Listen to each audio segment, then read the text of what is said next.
안녕하세요. 오늘은 사회교리와 해방신학 5번째 강의입니다. 오늘 주제는 바로 사회교리야말로 사회복음화의 지침이다. 즉, 이 세상을 복음화시키는데 그리스도인들이 어떠한 방식으로, 어떠한 관점으로 나서야 하는가를 알려주는 일종의 안내자와 같은 역할을 하는 것이 바로 사회교리라고 하는 것이죠. 그렇다면 이 사회교리라고 하는 것이 특별히 주목을 받았던 것은 사실상 근대 이후죠. 즉, 자본주의가 시작이 되면서 공장 노동자들이 고통 속에서 머무는 것에 대해서 교회가 그들과 함께하고자 하는 의지의 표현으로서 사실상 사회교리가 시작되었다라고 볼 수도 있고요. 또 길게 봐서는 그 사회교리가 나타나게 된 그 원천에는 그리스도께서 선포하신 복음을 우리가 찾아볼 수 있을 겁니다. 우리가 복음이라고 했을 때에는 기본적으로 두 가지를 생각해 볼 수 있습니다. 하나는 예수님께서 처음 공생활을 시작하실 때 나자렛 회당에서 이사야서를 읽으시면서 이런 말씀을 하시죠. 주님의 영이 하나님의 영이 내게 내려 가난한 이들에게 복음을 선포케 하셨다. 결국 복음이라고 하는 것은 1차적으로 가난한 이들에게 기쁜 소식이 되어야 하는 것이죠. 그리고 그러한 관점에서 교부들은 초기 교회에서 강론을 통해서 교회가 가난한 사람들을 잃어버리지 않도록 그들을 돌보도록 지속적으로 촉구해 왔던 거죠. 그런 것이 교회가 콘스탄틴 전환 이후에 일종의 권력의 일부분이 됨으로 인해서 기존 사회 권력과 동맹 관계를 유지하게 됩니다. 그래서 그 동맹 관계가 깨지는 순간부터 사실은 교회가 사회 구원에 대해서, 사회 복음화에 대해서 발언하기 시작했다라고 볼 수도 있겠습니다. 예전에 교회 관점이라고 하는 것은 그런 겁니다. 우리가 복음에 대해서 얘기를 할 때 이렇게 얘기를 하죠. 복음서에서 가난한 사람은 행복하다. 그들은 하나님 나라를 차지하리니. 이렇게 되어 있는데 이 행복 선언은 두 가지 버전이 있습니다. 하나의 버전은 가난한 사람은 행복하다 이고요. 두 번째 버전은 마음이 가난한 사람은 행복하다라는 겁니다. 이 두 가지 어떤 버전을 통해서 기존 사회를 지탱하는데 이 복음 말씀은 어떻게 활용할 수 있을까? 이런 고민들을 교회가 해왔던 것 같습니다. 그래서 가난한 사람들은 지금 고통스러운 삶을 살더라도 죽어서 하느님의 품으로 우선적으로 돌아갈 수 있으니 너희는 복되다 라고 이야기하는 거고요. 그리고 부자들에게는 너희가 가진 것을 다 팔아 가난한 이들에게 나눠주고 나를 따르진 않았지만, 이거는 괄호 안에 넣죠. 이거는 괄호 안에 넣고 마음이 가난하다면 너희도 구원의 행로에 따라갈 수 있다. 구원의 행로에 참여할 수 있다라고 얘기를 합니다. 그래서 부자들에게는 관대함을 요구하고 가난한 사람들은 성실하게 노동하면서 인내하고 죽어서 갈 수 있는 하나님 나라의 복락을 기억하라고 이야기를 해왔던 겁니다. 그러나 그것은 교회가 부자의 한 측면 혹은 권력의 한 측면을 공유하고 있을 때 하던 이야기죠. 그러나 이탈리아 해방운동, 이탈리아 독립운동의 과정에서 이른바 바티칸이 바티칸 시티죠. 교황령을 잃어버리게 되면서 권력의 중심으로부터 근대에 들어오게 되면 밀려나게 됩니다. 그래서 카톨릭 교회가 일반 사회의 주변으로 밀려나면서, 즉 권력과 부로부터 일정하게 소외됨으로 인해서 바로 그 사회 안에서 소외받고 있는 사람들에게 시선을 돌리기 시작합니다.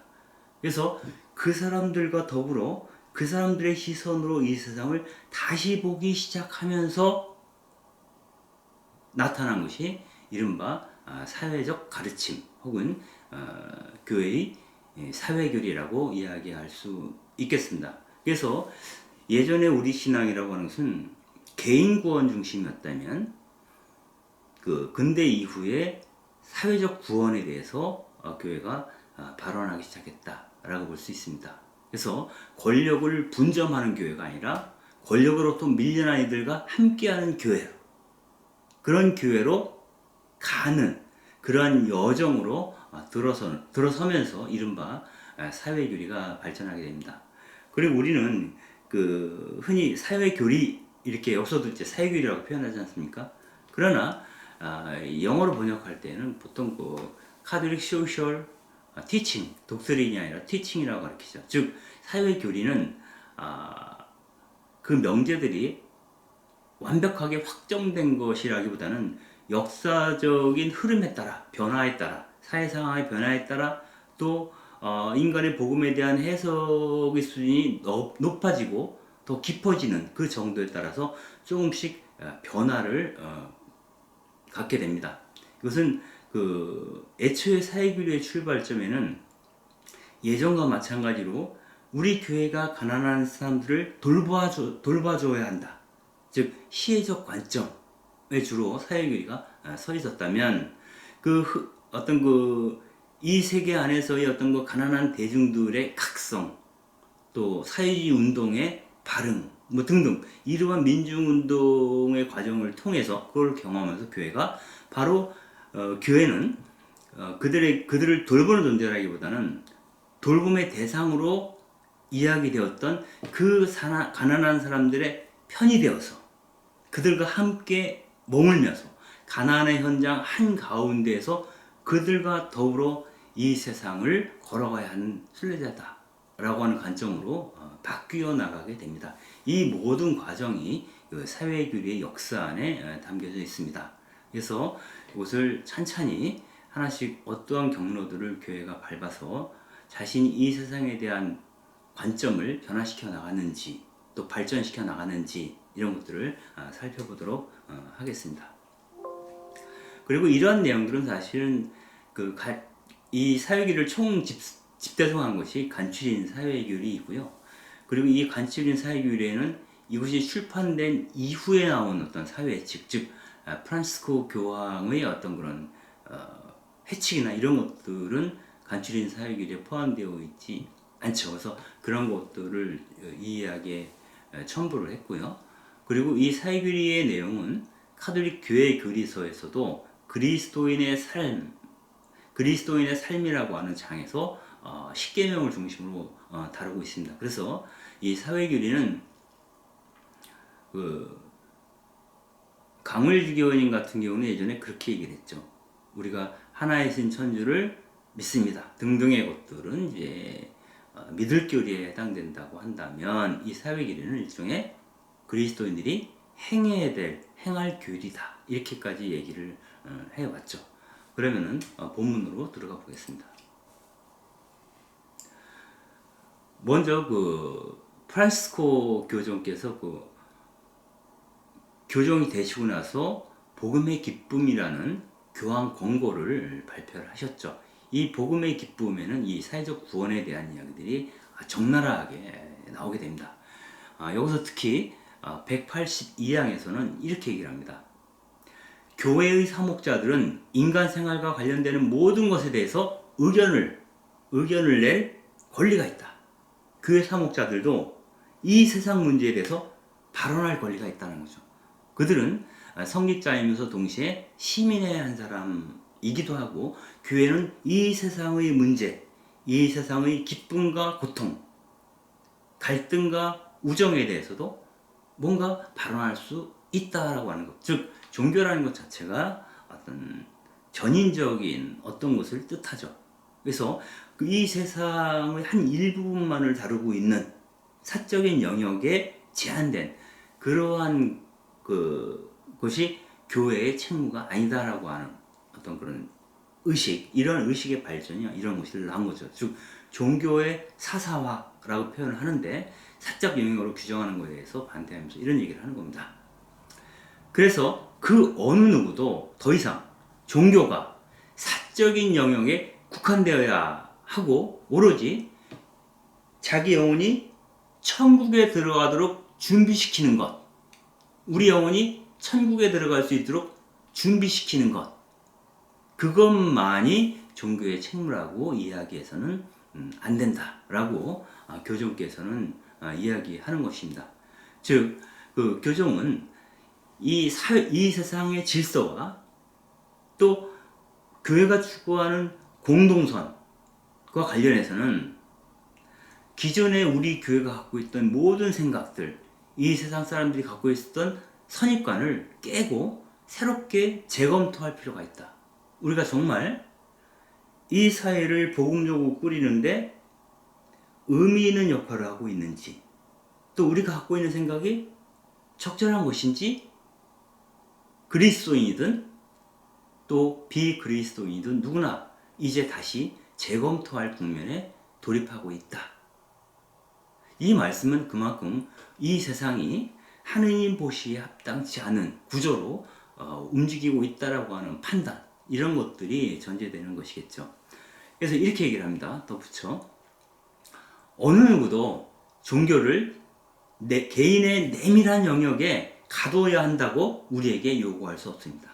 종교란 인간의 영혼의 한 내밀한 부분만을 관심 갖고 있다, 관심 가져야 한다라고 요구할 수 없다는 것입니다. 종교는 국가와 사회생활에 어떠한 영향도 미치지 말라고, 국가와 사회 제도의 안녕에 도무지 관심을 가질 필요가 없다고, 국민들에게 영향을 미치는 사건들에 대해서는 의견을 표명하지 말라고, 그 어느 누구도 우리에게 요구할 수 없습니다. 이렇게 얘기합니다. 즉, 이 세상 사람들의 안녕과 관련된 것, 안위와 관련된 모든 것 역시 교회의 관심사일 수 있다라는 것이죠. 즉, 어느 누가 가난한 이들에게 무언가 자기 자신을 나누었던, 또 무슬림들과의 화해와 평화를 위해서 프란치스코가 노력했던 것 같은 그러한 모습이나, 혹은 콜가타의 데레사가 이 세상의 가난한 사람들 가운데 더 가난한 사람들에게 주목했던 이분들의 메시지를 이 세상에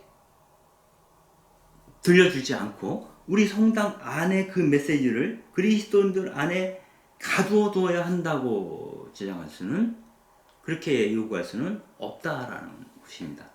그래서 참다운 신앙은 결코 안락하거나 비닐하우스 안에 있거나 완전히 아주 좁은 개인적인 것으로 치부할 수 없는 것으로서 언제나 이 세상을 바꾸고 복음적 가치를 전달하며 이 지구를, 이 세상을 지금보다는 조금 더 나은 세상, 그러한 세상으로 만들고자 하는 열망, 그 열망을 우리 교회도 공유하고 있다라고 프란치스코 교정께서는 이야기하고 계시는 겁니다. 이미 이러한 견해는 사목헌장에서 충분히 설명되었던 부분이기도 하죠. 즉, 그 인류의 희망과 인류의 기쁨과 희망, 그리고 슬픔과 고뇌, 이것들은 우리 그리스도인들의 심금을 울리고 있고, 그래서 교회가 이 인류가 겪고 있는 기쁨과 희망, 슬픔과 고뇌에 동참해야 된다라고 교회는 사목헌장을 통해서 명확하게 밝힌 바가 있죠. 그래서 교회는 언제나 또 어디서나 모든 사람들과 함께하면서 예수 그리스도를 통해서 우리에게 왔으며 이미 모든 사람 가운데 지금 현존하고 있는 하느님 나라의 기쁜 소식을 선포해야 한다라고 간추린 사회교일에서는 이야기를 하고 있습니다. 즉, 교회는 이 세상 밖에 있거나 이 세상 옆에 웅크리고 있는 존재가 아니라 이 세상 한가운데서 많은 인류와 같이 호흡하면서 희노애락을 나누는 존재다라고 하는 것이죠.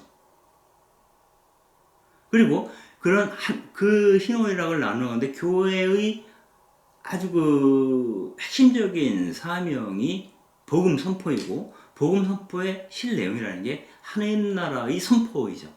하나님께서 직접 다스리는 나라가 오기를 희망하는 것이 그리스도교의 근본 메시지라고 한다면, 교회는 이 복음을 이 세상에 울려 퍼지게 해야 하고, 그 울려 퍼지게 하는 매개 역할, 안내자 역할을 하는 것이 바로 사회교리다.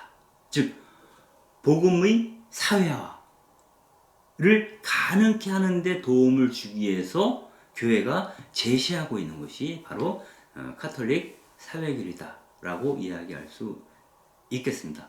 이것을 간추린 사회교리에서는 다른 말로 이렇게 표현합니다. 교회의 사회교리에는 하느님의 성령이 베푸시는 진리와 은총의 효력이 있다. 즉 성령이 베푸시는 진리와 그분이 베푸시는 은총이 바로 사회교리 안에 스며 있다라고 얘기를 합니다. 이 성령께서는 사람들의 마음을 파고들어 사랑과 정의와 자유와 평화를 생각하고 우리로 하여금 그것을 꿈꾸고 계획하게 만드신다는 겁니다. 그래서 사회 분야를, 이 세상을 복음화한다는 말은 복음에서 우리가 찾을 수 있는 의미와 자유, 복음에서 찾을 수 있는 의미라는 게 뭡니까? 1차적으로는 가난한 이들에게 기쁨을 줄 수 있는 것이 과연 무엇일까? 정작 부자들이 구원을 받으려면 어떤 마음의 회심을 이루어야 하고 몸으로 그것을 살아내야 할까? 그래서 우리가 바라는 하나님 나라는 과연 어떤 나라일까? 이러한 모든 생각들, 그런 나라에서 자유롭게 사는 인간들을 꿈꾸는 것, 이것이야말로 사회적 복음 혹은 사회 복음화라고 할 수 있을 텐데, 이것은 바로 그리스도께서 바라시던 인간적인 그러한 사회를 이 세상에 증진시키는 것, 확장하는 것이다 라고 이야기를 교회는 하고 있습니다. 이러한 이야기를 하는 어떤 신학적 바탕이라고 한다면, 기본적으로 늘 말씀드려온 것이지만, 하느님께서 이 세상을 너무나 사랑한 나머지 당신의 외아드님을 우리에게 주셨다라고 합니다. 이게 곧 강생의 신비인데요. 하느님께서 인간이 되신 이유는 바로 인간에 대한 하느님의 사랑 때문이죠. 그리고 그렇게 오신 예수님이 이 세상에 그 사랑이 전적으로 확장될 수 있도록 하는 그런 복음 선포를 하시는데, 그 복음 선포의 내용은 바로 가난한 이들로부터 시작되는 기쁨의 확대라고 볼 수가 있고요. 이러한 복음 사명을 교회는 사회교리를 통해서 이 세상에 제시하고, 또 그리스도 신앙의 핵심, 그 복음을 증거하게 된다라고 얘기를 하는 것입니다. 그래서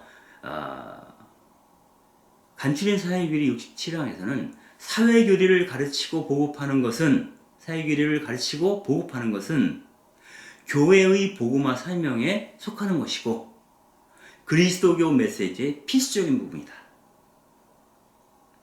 여기서 복음 선포 사명이라고 얘기했을 때 우리가 흔히 선교랑 동일시합니다. 그래서 선교라고 하는 것은 믿지 않는 자들이 믿게 하는 것, 즉 신앙인들을 늘리는 것, 교회를 키우는 것,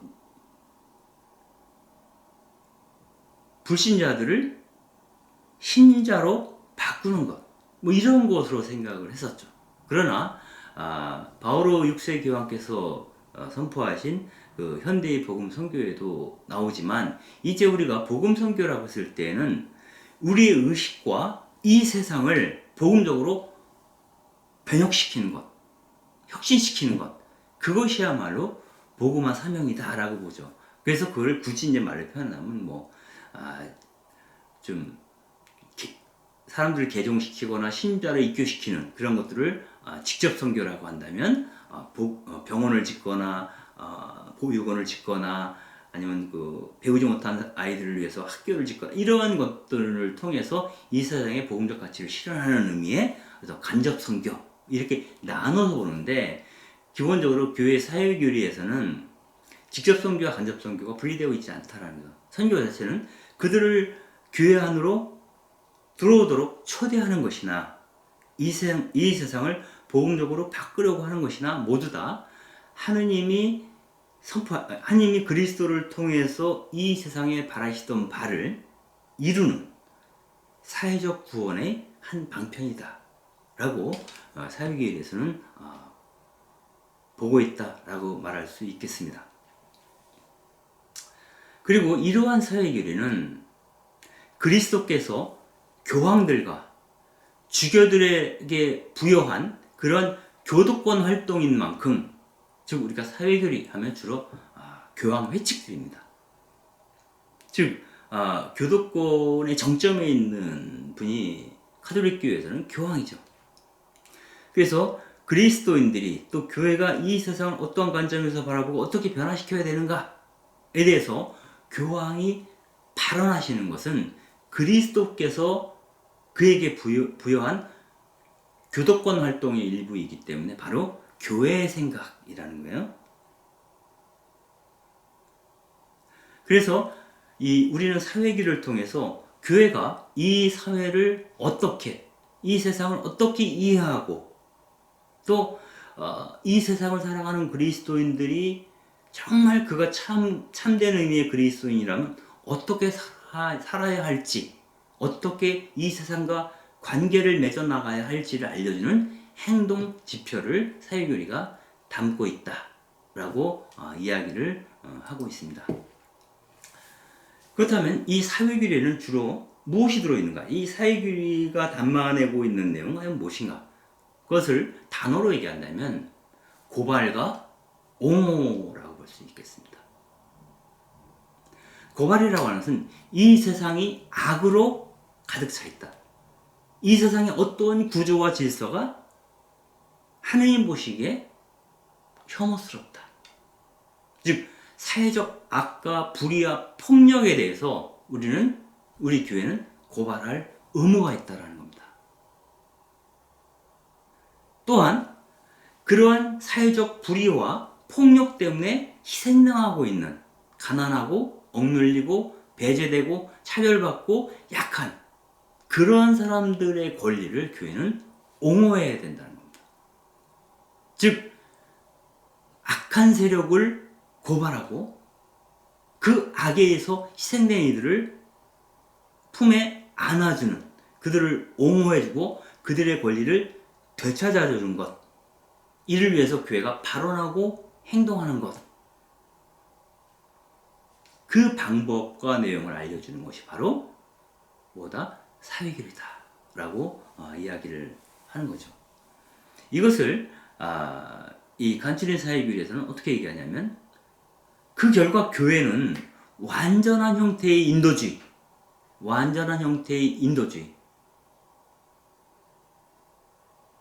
여러분 지난 시간에 얘기했지만 요한 바울 2세 교황께서 이렇게 얘기했죠. 인간은 교회가 따라 걸어야 할 길이다. 기본적으로 교회는 인격주의, 인간 중심주의적 견해를 사실상 갖고 있습니다. 그것이 생태계 차원으로 확장되는 것은 그 이후죠. 일단 그 고통받고 있는 인간들에게 관심을 기울이는 데서부터 사회교리가 시작되었기 때문이죠. 그래서 그러한 완전한 형태의 인도주의를 실현하고 모든 억압에서 이 인간을 해방시킴으로써 정의가 하나님의 정의, 공평과 정의가 깃들어 있는 세상, 새하늘과 새 땅을 바로 이 역사 안에서 준비할 책무를 갖고 있는 것이 바로 교회와 그리스도인이다 라고 이야기를 하고 있습니다. 그렇다면 구체적으로 사회교리가 어떤 역사적인 경로를 밟아왔는지에 대해서 이야기를 하도록 하겠습니다. 먼저 사회교리라고 하는 용어는 소셜 독트린이라고 하는 용어는 비오 11세 교황이 처음 사용을 했죠. 그러나 이 사회교리의 모범이 된 것은 비오 교황 바로 직전에 교황이었던 레오 13세 교종이 1891년에 발표했던 레rum 노바rum, 그대로 해석하면 새로운 사태인데요. 우리는 흔히 그 노동헌장이라고 부릅니다. 이 노동헌장의 발표를 기점으로 해서 이 세상에서 고통받고 있는 사람들에 대한 관심, 또 그들을 고통으로 몰아가고 있는 사회적 불의가 무엇인가, 그래서 우리 그리스도인들은 어떻게 이 세상에 대해서 바라보고 살아야 되는가에 대해서 그 교황이 갖고 있는 교도권을 통해서 드러내는 작업들을 하게 되는데, 그러한 측면에서 나온 그 문헌들을 모두 총칭해서 우리는 사회교리다, 카톨릭 사회교리 혹은 사회적 가르침이다 라고 부르고 있습니다. 이 사회교리는 어디에 근거하고 있냐면 1차적으로는 당연히 복음서죠. 마테오, 마르코, 루카, 요한. 이 복음서에서 과연 예수님께서 우리에게 무엇이라고 지금도 말씀을 건네고 계신지, 그리고 그 예수님을 경험했던 사도들의 서한들이 남아있죠. 바오로 사도라든가 아니면 야고보서라든가, 야고보서 같은 데는 그 실천하지 않는 그 신앙은 죽은 신앙이다, 죽은 믿음이다, 이런 얘기를 하지 않습니까? 그리고 가난한 자들을 아주 적극적으로 옹호하고 있는 것, 그것이 이제 야고보 서간에 많이 나타나는데, 아무튼 이 복음서와 사도들의 서한, 그리고 초기 교회의 교부들, 그 복음서의 내용들을 어떻게 그 당시 노예제 사회 내에서 해석할 것인가를 고민하면서 그들이 가난한 자들의 옹호자로서 발언한 내용들이 상당히 많이 있죠.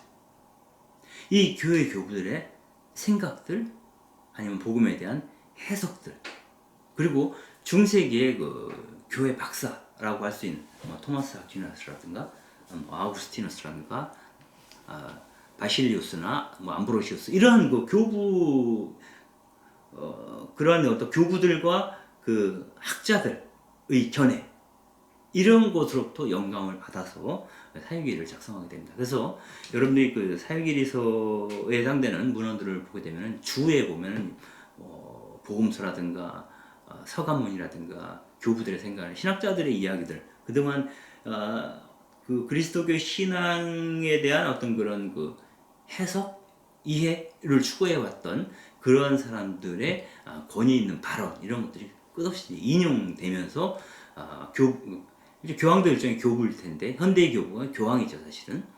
이 교황님께서 이제 그 발언을 하십니다.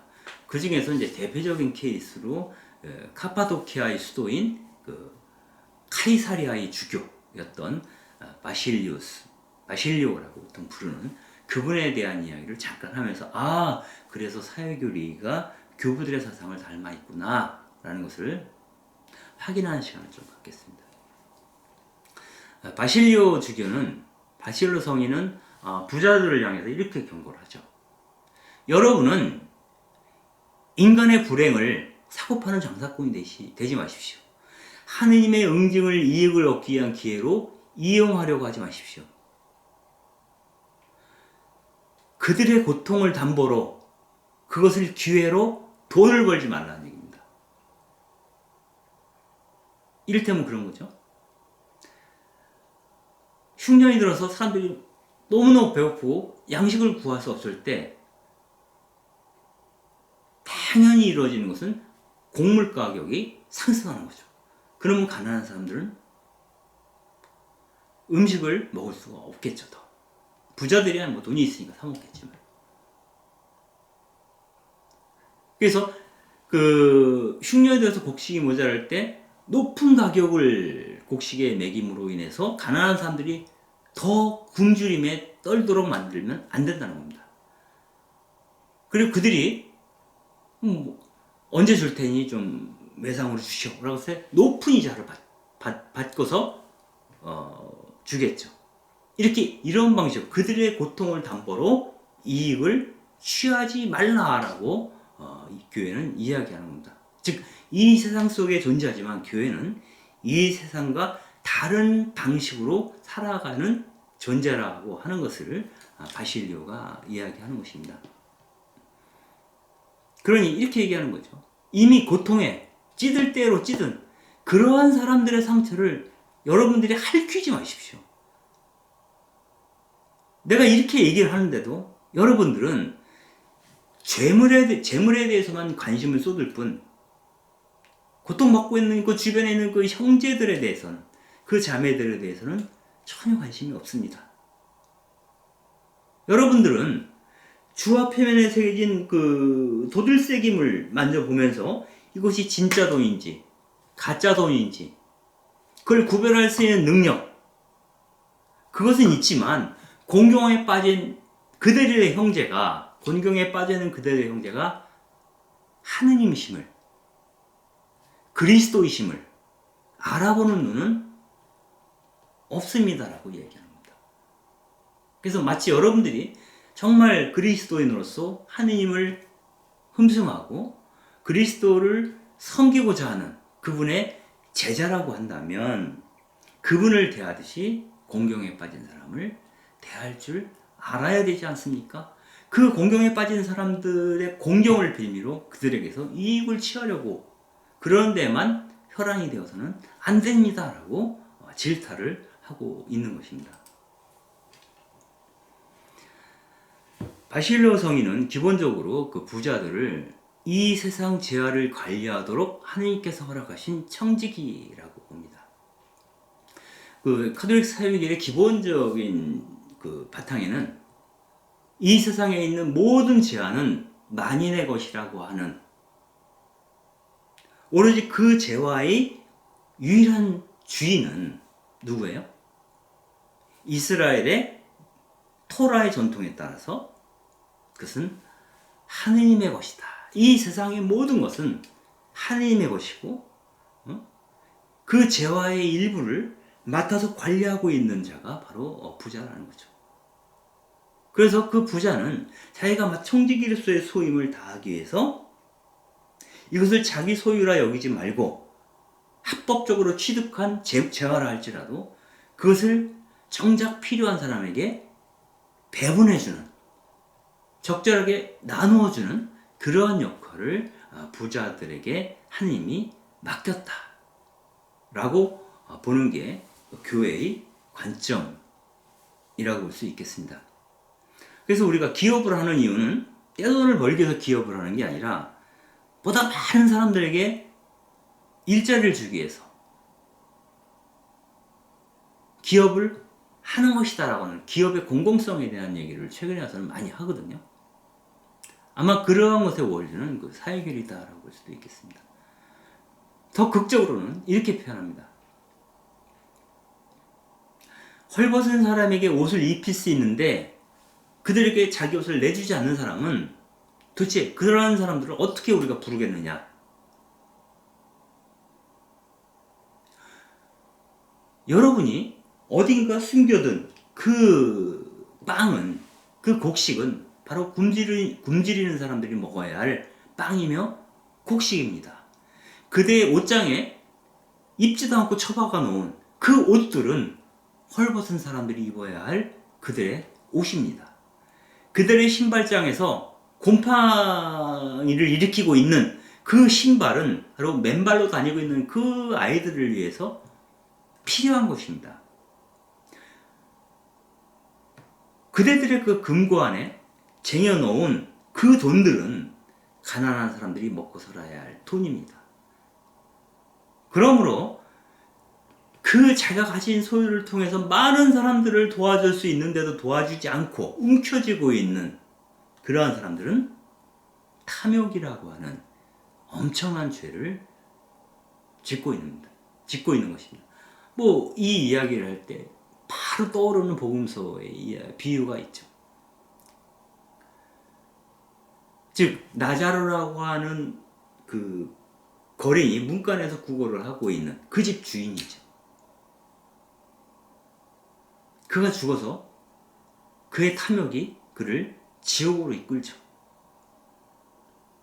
그리고 그 나라에서는 나자로를 기다리죠. 거짓 나자로. 하나님 나라는 세리와 죄인들과 창녀들이 먼저 들어갈 것이다 라고 하는 게 이제 복음서의 관점이라고 볼 수 있죠. 부자들은 그들의 탐욕이 천국으로 가는 문을 가로막고 있다 라고 이 교부들은 생각을 했던 겁니다. 이러한 교부들의 전통에 따라서 특별히 교회가 권력과 재선으로부터 일정하게 배제된 그러한 현실 속에서 근대로 진입해 오면서 이른바 사회규리의 원형 내지는 효시라고 이야기하고 있는 레름 로바름 노동원장이 1891년도에 발표가 됩니다. 이때에는 이른바 그 산업혁명 초기의 어떤 그런 그 어린아이들까지 방직공장에 보내서 그 일을 하겠다. 아동노동이 아주 심각하게 문제가 되었던. 그리고 그 자본가들이 노동자들에 대한 가혹한 착취를 통해서 그 자본의 원천적인 축적을 하던 시기이죠. 이때 비참한 노동자들의 처지에 대해서 교회가 반응을 하기 시작합니다. 이 시대엔 이른바 우리가 사회주의 운동이라는 것이 일어나기 시작하는 시기입니다. 그래서 이 사회주의 운동이라는 것은 그 노동자들이야말로 그들의 처지를 개선하기 위해서 단결해서 파업과 사보타지를 통해서 이 세상을 뒤집어야 한다. 그래서 노동자들이 주인이 되는 세상을 만들어야 한다. 즉 적어도 이들이 생각할 때에는 하느님 나라는 하느님께서 거저 주시는 것이 아니라 이 노동자 대중의 혁명을 통해서 쟁취하는 것이다 라고 하는 관점에 서는 거죠. 그래서 사회주의 운동은 일정하게 무신론을 표방하는 성향이 있지만 어떤 의미에서는 노동자들을 위한 메시아 운동이라고 할 수도 있겠습니다. 이런 상황에서 많은 노동자들이 교회를 등지고 무신론자가 되는 경향이 컸죠. 그래서 노동자들이 교회를 떠나는 현상. 그래서 조셉 가르댕이라고 지오세 카톨릭 노동청년회를 창립했던 그분은 그런 얘기를 하죠. 어린 시절의 경험을 얘기를 합니다. 자기가 그 조그만 상점을 운영하던 부모 밑에서 자라는데 소신학교에 입학을 하고 나서 가끔 휴가가 되면 이제 집에 오죠. 집에 와서 잠을 자고 있으면 새벽에 자기 집 앞을 지나가고 있는 행렬을 봅니다. 보도가 전부 이렇게 돌로 된 돌이 깔려 있는 보도잖아요. 사람들이 지나갈 때 이 남학신 소리, 발작 소리가 크게 들립니다. 그래서 이렇게 내다보면 자기와 같은 또래의 아이들, 어린 아이들이 부모의 손을 잡고 공장으로 가는 모습을 보게 됩니다. 그때 깊은 상처를 조셉 가르댕도 느꼈다라고 얘기를 합니다.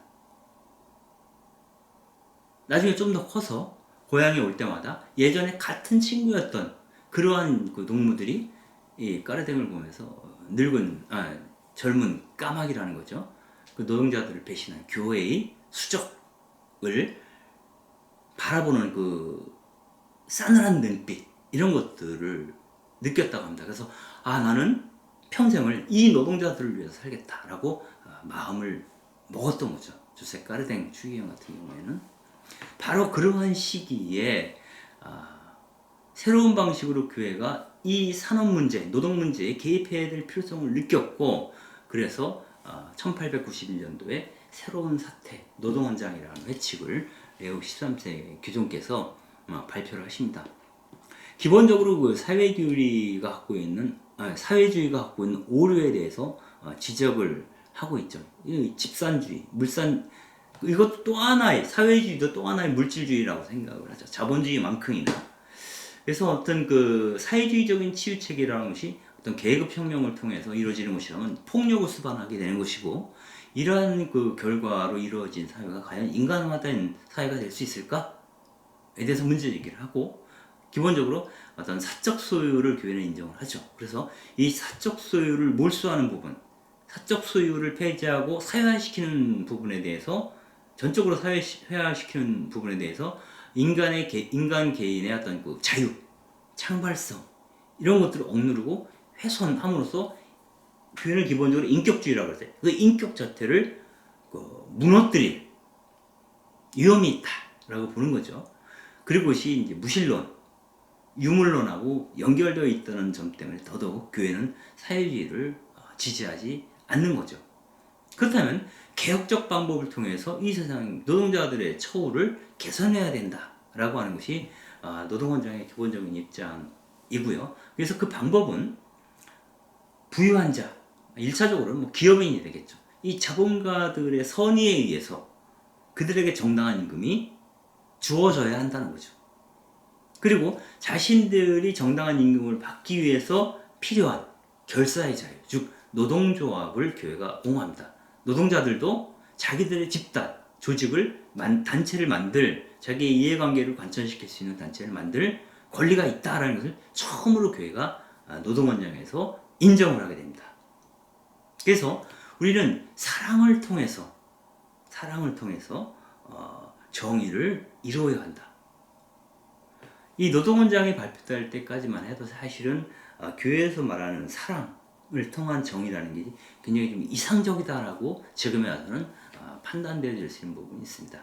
그래서 어떤 그 민중들의 어떤 그 힘 있는 조직을 통해서 권력이 갖고 있는, 자본이 갖고 있는 기득권의 일부를 계속 균열시키는 작업을 통해서 사회적 진보를 이루려고 하는 것이 그 이후의 흐름이었다면, 이때까지만 해도 인간의 선의에 대한 깊은 신뢰를 바탕으로 교회의 가르침이 나오고 있었다라고 볼 수 있지만, 가장 중요한 것은 노동헌장으로부터 이 세상에서 주변에 있는 인간에 대한 깊은 관심이 구체적으로 표명되기 시작했다. 그것도 공식적으로 교황의 입을 통해서 발표되기 시작했다 라는 것이죠.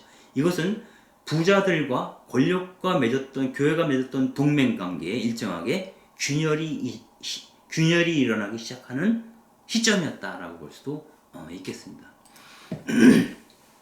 기본적으로 이 사회교류는 노동헌장 반포 40주년, 60주년, 80주년, 100주년 이런 식으로 기념하면서 역대 교황들이 이 사회의칙을 발표를 하는 이러한 형식을 밟고 있습니다.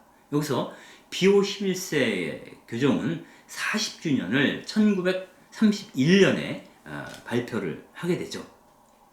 이 회칙에서는 이 자본주의가 무한경쟁을 일으키는, 무한경쟁, 생존을 위한 무한경쟁을 일으키는 자유주의를 거부하고, 이 사유재산이라 해도 사회적 기능, 공적 기능이 있다라고 하는 것을 강조합니다. 또 한편으로는 이러한 사회적인 혼란, 양극화를 딛고 나온 게 이탈리아의 파시즘이죠. 무솔리니. 그래서 이 파시즘이 갖고 있는 권력 남용에 대해서 비판을 하고, 나치 독일의 반유대주의도 비판합니다. 그래서 이런 얘기를 하죠. 요 얘기하기 전에, 교회는 기본적으로 사회교리는 집산주의를 거부합니다. 집단주의도 거부합니다.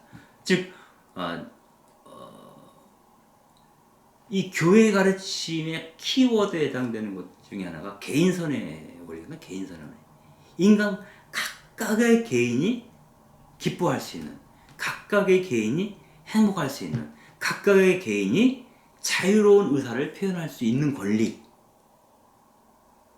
그러한 것들만이 그 인간을 어찌 보면 하느님께로, 거룩함으로 나가게 한다. 그래서 충분히 인간화되도록 돕는다라고 보죠. 그래서 집단주의, 집체주의 이런 것들을 근원적으로 반대합니다. 이런 차원에서 파시즘을 반대하는 거고요. 나치 독일이 행했던 유대주의, 인종주의에 대해서 반대를 하는데, 여기서 이런 얘기를 하죠. 비오 1세는 우리는 모두 영적으로 유대인이다, 이런 표현을 씁니다. 우리는 모두 영적으로는 유대인이다. 즉 그리스도교 신앙이라는 것이 유대교 내지는 그 이스라엘로부터 비롯된 것이기 때문에 우리는 영적으로 유대인이다 이렇게 표현을 합니다. 보면은 이제 우리가 뭐 개신교회 같은 경우는 동네에 이렇게 돌아다니다 보면 교회 이름이 뭐 베델 교회니 뭐 세겜 교회니 이런 이스라엘의 지명을 갖고 이제 교회 이름을 삼는 경우도 있습니다. 이것은 이제 그 유대인들과 그리스도인들과 불가피한 어떤 그 영적인 혈족 관계를 드러내고 있는 그런 표현이라고 볼 수도 있겠죠. 근데 이런 부분들에 대해서 나중에는 그 나치 독일이 전쟁을 일으켜서 그 제2차 세계대전이 진행되고 있는 상태에서 유대인 학살을 진행하는데 이때 그 불가리아와 그리스의 교황 사절로 가 있던 나중에 요한 23세 교황이 되셨죠. 이분 같은 경우에는 그렇게 얘기를 하죠. 유대인들은 예수님의 친척들이다 이렇게 얘기한다. 유대인들은 예수님의 친척들이다. 근데 예수님의 친척들이 죽어가고 있다. 학살당하고 있다. 그러니 우리가 뭔가 도와줘야 되지 않겠느냐? 그들이 망명할 수 있도록 길을 열어주고 나치 독일에 대해서는 학살을 중단하고 이야기해야 되지 않는가? 이 얘기를 론칼리 주경, 즉 요한 23세 교종께서 불가리아 사절로 있을 때 계속 그 교황에게 비후 12세 교황이죠. 그때는 그분에게 편지를 써서 교회가 그 역할을 해줘야 됩니다라고 얘기를 하지만 결국 이루어지지 않죠. 또한 그 하느님이신 구세주라는 해측을 통해서는 공산주의에 맞서기 위해서는 교회가 공동성과 정의의 의무를 이행해야 한다 이렇게 얘기합니다. 즉 우리가 이 세상의 정의를 실현하고 공동선을 이루기 위해서 노력하는 이유는 바로 무신론적 공산주의를 방어하기 위한 거다. 1970년대에 그 박정희 유신 정권 하에서 천주교 정의구현 사재단을 중심으로 해서 카톨릭 교회가 민주화 운동에 나설 때에도 그 지학순주교 특히 그분의 논리는 그거였죠. 완전한 반공은 완전한 민주주의에 있다. 우리가 민주주의를 제대로 살지 않으면 확보하지 않으면 우리가 공산화 될 거다. 공산화를 막으려면 민주주의를 이루어야 한다. 이런 논리였거든요. 마찬가지로 공산주의를 막기 위해서라도 사회주의 세력이 확장되는 걸 막기 위해서도 우리 교회가 나서서 하느님의 정의와 교회가 원하는 공동선을 이루어 나가도록 노력해야 한다라는 얘기를 비후 11세 교황이 하는 겁니다. 비후 11세 교황은 기본적으로 카톨릭 액션이라고 그러죠. 카톨릭 행동. 교회가 구체적으로 사회 문제 행동으로 응답해야 한다라는 얘기를. 그래서 행동의 시대, 카톨릭 교회 행동의 시대를 선포했던 사람 중에 하나가 비후 11세 교황이기도 했죠. 그러나 사회교류가 현대적 차원에서, 현대적 관점에서 새롭게 부각된 것은 요한 23세 교종 때라고 볼 수가 있겠습니다. 요한 23세 교종은 이른바 교황사절 시절에 제2차 세계대전을 경험을 했죠. 그리고 제2차 세계대전 당시에 나치의 그 학살, 나치의 그 폭력에 대해서 교회가 충분히 저항하지 못했던 것 때문에 그 굉장히 좀 곤란한 처지에 놓였던 것을 기억하고 있습니다. 그때 특히 이제 두골 장군이 전쟁이 끝나고 나서 카톨릭 교황청에 엄청 항의를 하죠. 나치에 적극적으로 저항하지 못한 교회에 대해서. 그때 그 문제를 해결하기 위한 대리인으로 프랑스 교황 대사로 갔던 사람이 바로 론칼리 주기경, 즉 요한 23세 교황이었어요. 그래서 그 세계 평화의 문제, 더 이상 인간이 인간을 죽여야만 하는, 네가 죽어야 내가 살 수 있다는 게 이제 전쟁이잖아요. 그 전쟁을 막기 위해서는 우리는 전 세계적 차원의 평화를 이루어야 한다는 그러한 경험들을 요한 23세 교황이 아주 절박하게 느끼고 있었던 거죠. 그래서 두 가지 그 회칙을 냅니다. 하나가 1961년도에 발표한 어머니요 스승. 그리고 63년에 발표한 지상의 평화, 이 두 가지 문건이라고 보는데요. 이 어머니오 스승은 교회라고 하는 것은 이 세상을 관리하는 감독자가 아니라는 거예요. 아니면 이 세상을 위해서 내려다보는 사실상 어떤 교사라고 보기도 어렵다. 오히려 이 세상을 품어내는, 이 세상이 가장 아픈 가족, 자기 자식 가운데서도 가장 못난 자식이 아픈 손가락이라고 얘기를 하지 않습니까? 그래서 어머니의 마음이라고 하는 것은 아픈 지점, 통점이죠. 통점을 중심으로 움직인다는 거죠. 아무리 마시는 게 있어도 어느 부분이 너무너무 아프면 마시는 것도 다 필요 없죠. 이것을 진통제가 필요하죠. 이럴 때.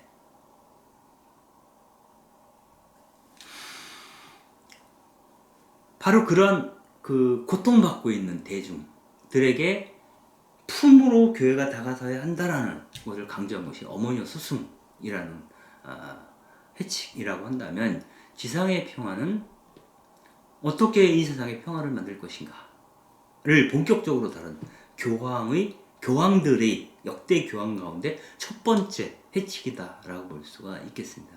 그리고 이 세계 평화에 대한 지상의 평화의 내용이 사실은 65년에 발표된 제2차 바티칸 공의회의 사무헌장의 평화라고 하는 항목에 그대로 반영이 되게 되죠. 그리고 거기에 대한 영감을 불어넣은 것이 여러분들이 잘 알다시피 토마스 머튼이 쓴 전쟁의 뿌리는 두려움이라고 하는 글로부터 비롯되었다라는 것을 덧붙여 이야기를 하게 됩니다. 요한 23세는 이렇게 얘기를 하죠. 선의를 지닌 모든 사람은 인간 사회 안에 진리, 정의, 사랑, 자유를 토대로 하는 새로운 관계를 만들어가야 한다. 그러기 위해서는 이 세계적 차원의 평화가 이루어져야 하고 공동선이 달성되어야 하는데, 그를 위해서는 국제연합 같은 국제적인 세계적인 공권력이 필요하다. 이렇게 얘기합니다. 그리고 요한 23세는 군축, 즉 무기 생산, 그러니까 군사력의 확장을 통해서 평화를 보증받으려고 하는 노력이 부질없는 것이다 라고 하는 관점을 설파를 하죠. 그래서 이렇게 얘기를 합니다. 전쟁을 하기 위해서, 전쟁을 목적으로 한 무기 생산을 중지하고 그 군비들을 축소해야 된다. 그러기 위해서는 우리 모두가 허심탄회하게 무장해제가 돼야 된다. 그런데 우리 군축을 통한 무장해제가 가능하려면 먼저 내 마음의 무장해제가 먼저 필요하다. 이 내 마음의 무장해제라고 하는 것은 내가 힘을 갖고 있지 못하면 누군가에게 얻어맞을지 모른다고 하는 두려움이 있죠, 사람은. 여러분들 강아지들이 심하게 짖는 것은 겁이 많아서라고 얘기를 하지 않습니까? 두려움을 느낄 때 개들이 막 짖는다 그러잖아요. 그것처럼 우리는 그 두려움 때문에 인간의 선의에 대한 신뢰가 무너진 세계에서 발생하는 것, 두려움, 자기의 권익이 침해당할 것이라고 하는 두려움, 자기 목숨을 빼앗길 수도 있다라고 하는 두려움 때문에 군사력을 계속 확장해 나가는 거죠. 그러면 먼저 우리 마음을 무장해제 시켜야 한다라고 하는 거죠. 그 무장해제를 통해서 서로가 서로를 충분히 신뢰하는 관계가 맺어질 때 이 세상에 참된 의미의 평화가 올 수 있다 라고 요한 23세 교종은 이야기를 합니다. 그것이야말로 이성이 외치는 소리이고, 인간의 이성이 외치는 소리이고, 정말 바람직한 것이고, 또 더 높은 차원의 이익을 우리 인간에게 줄 거다. 그래서 군사력 경쟁을 반대하는 메시지를 지상의 평화를 통해서 발표를 합니다. 요한 23세 교종이 교회가 이 새로운 질서에, 현대사회에 깊이 적응하기 위해서 변화되어야 되는데, 그러려면 교회가 자기 자신을 어떻게 인식하고 이 세상을 어떠한 태도로 바라봐야 하는가,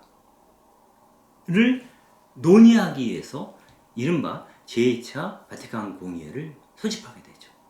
바티칸 공의회는 1962년부터 65년까지 첫 회기는 이제 요한 23세 교황이 있을 때 하고 있어 개막 선언을 요한 23세 교정께서 하시고 바로 이제 63년에 요한 23세 교정께서 선정을 하시죠.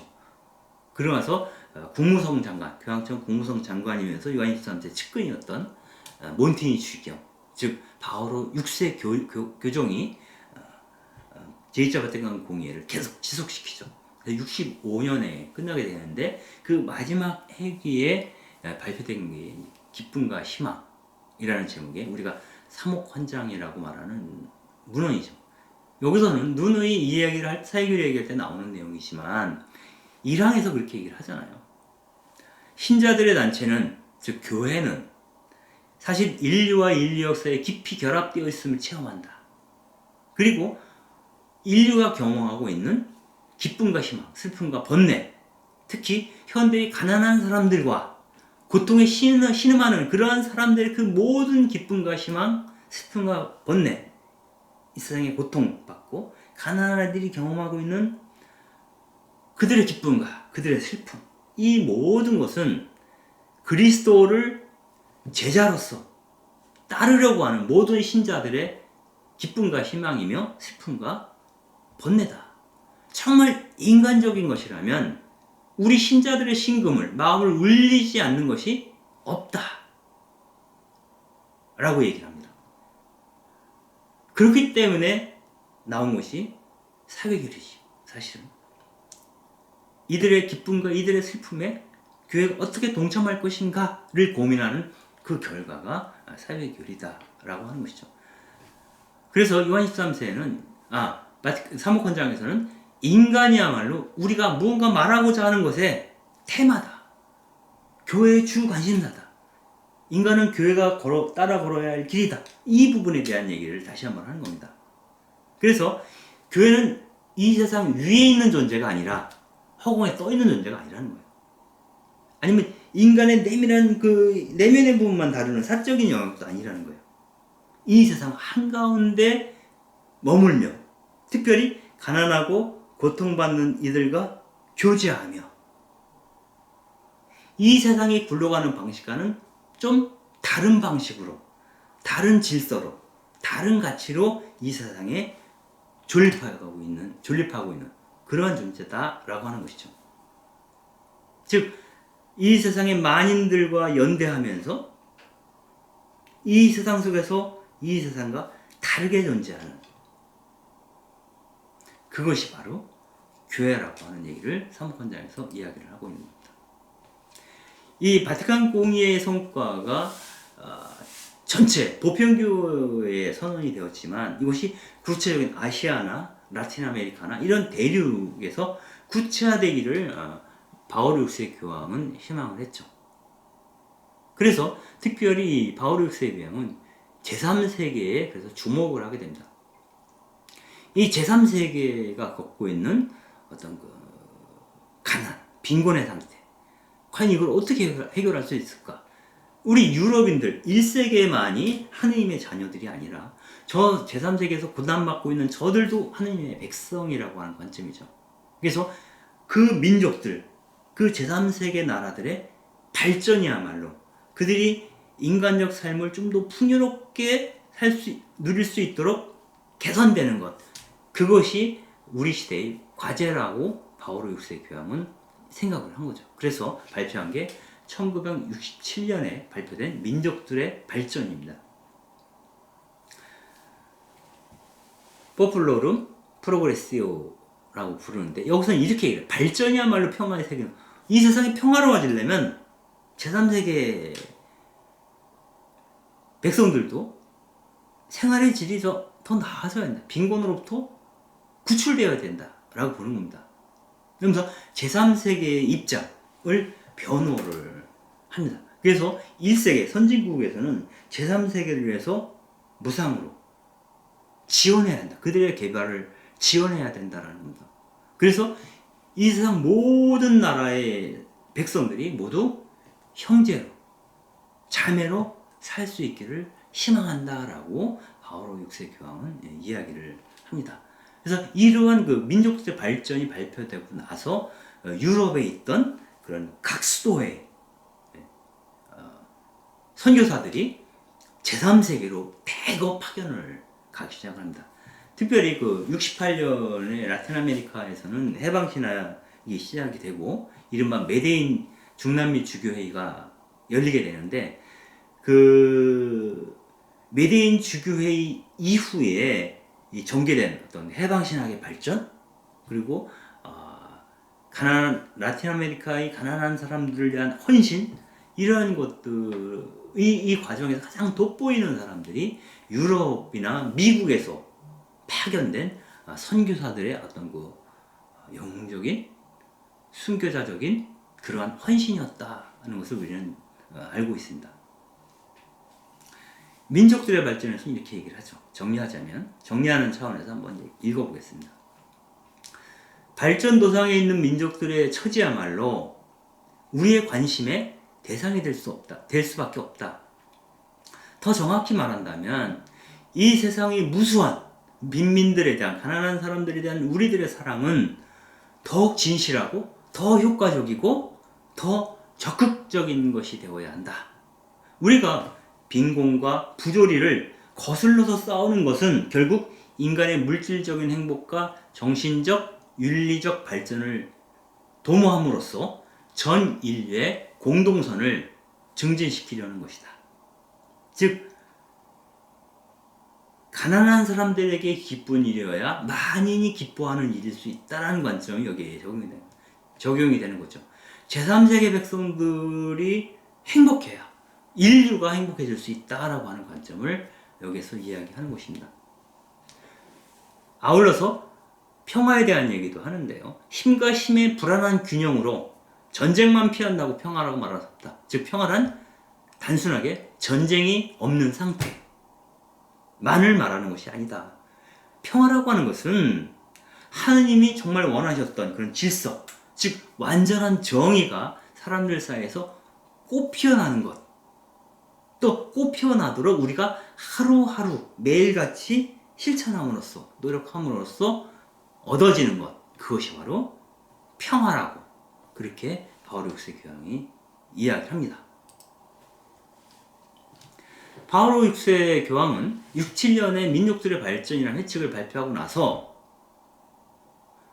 교황청에 정의평화위원회라는 것을 처음으로 설치한다. 정의평화위원회. 그러니까 공식적으로 이제 교황청 안에 이 세상의 정의와 평화를 위해서 헌신하는 걸 도모하는 위원회를 설치한 겁니다.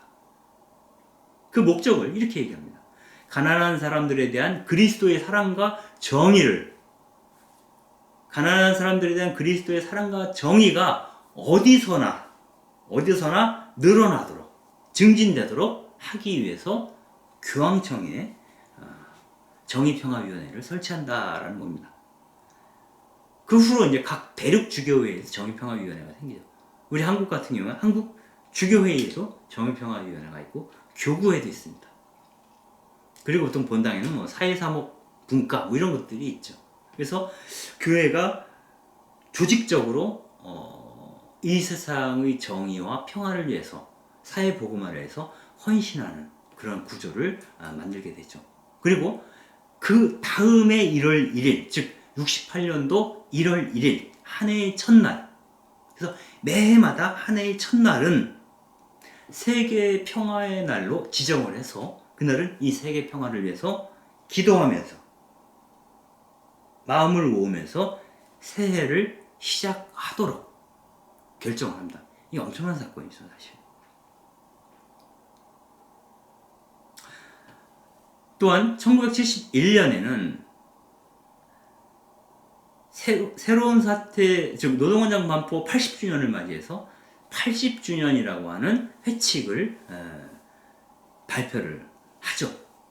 그리고 이러한 그 사이길이 문화는 그 1981년도에 노동원장 반포 90주년을 기념해서 노동하는 인간이라고 하는 회칙을 요한 바오로 2세 교황이 발표를 합니다. 근데 이 요한 바오로 2세 교황이 발표했던 그 노동하는 인간, 노동헌장 반포 90주년 기념. 이거는 특별히 노동헌장처럼 노동 문제에 집중을 해서 노동자 문제에 집중해서 회칙을 쓰신 건데요. 이 노동하는 인간을 이렇게 꼼꼼히 이렇게 읽다 보면 이른바 그 마르크스의 자본론이라든가 이런 사회주의적 문헌에 주로 등장하는 경제학적인 용어들이 무수히 많이 나옵니다. 기본적으로 요한바오로 2세 교정은 원래 그 신학적 인간학 전문가입니다. 인간학을 공부하셨던 분인데 그 폴란드라고 하는 사회, 그분의 모국인 폴란드라고 하는 사회가 원래 그 공산주의 국가였죠. 그래서 그 공산화된 그 폴란드 사회 안에서 교회가 존립하기 위해서는 그 공산주의자들이 갖고 있는 철학적 배경을 이해를 해야 되죠. 그리고 사회적 비전에 대해서 알고 있어야만이 거기에 대응하는 교회적 관점을 지닐 수가 있게 되죠. 그래서 막스의 자본론을 굉장히 열심히 공부했다고 합니다. 그래서 그 안에서 긍정적인 요소들을 받아들이고 부정적인 요소를 거세하는 거죠. 이런 관점은 새로운 건 아니고 그 요한 23세 교황께서 회칙을 발표하시면서 이런 얘기를 합니다. 그 철학적 유물론이 있고 실천적 유물론이 있다, 이렇게 구분합니다. 이 철학적 유물론은 뭐냐면 그 유물론 법칙에 따른 거죠. 철학적 유물론은 무신론하고 연관됐다. 이 세상은 하느님께서 창조하시고 하느님의 섭리에 따라 움직이는 것이 아니라 어떤 물질의 자기 원리에 따라서 움직이는 것이다 하는 어떤 변화 성장하는 것이다, 이런 논리를 갖고 있는 어떤 그 물질 법칙으로서의 유물론을 갖고 있는 무신론적 견해, 무신론 철학에 기반한 유물론이 있다는 거예요. 그래서 이것을 우리 교회는 거부한다라고 하는 것이고요. 그러나 이것과 사뭇 다른 실천적 무신론이 있다.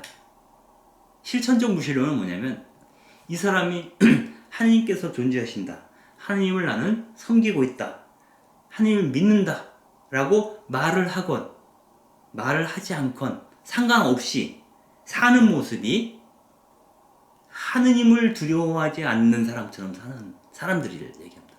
하느님이 마치 없는 것처럼, 안 계시는 것처럼 무도하게 사는, 자기의 탐욕만을 위해서 사는 그러한 인간들을 요한 23세 교황은 실천적 무신론자다, 이렇게 얘기합니다.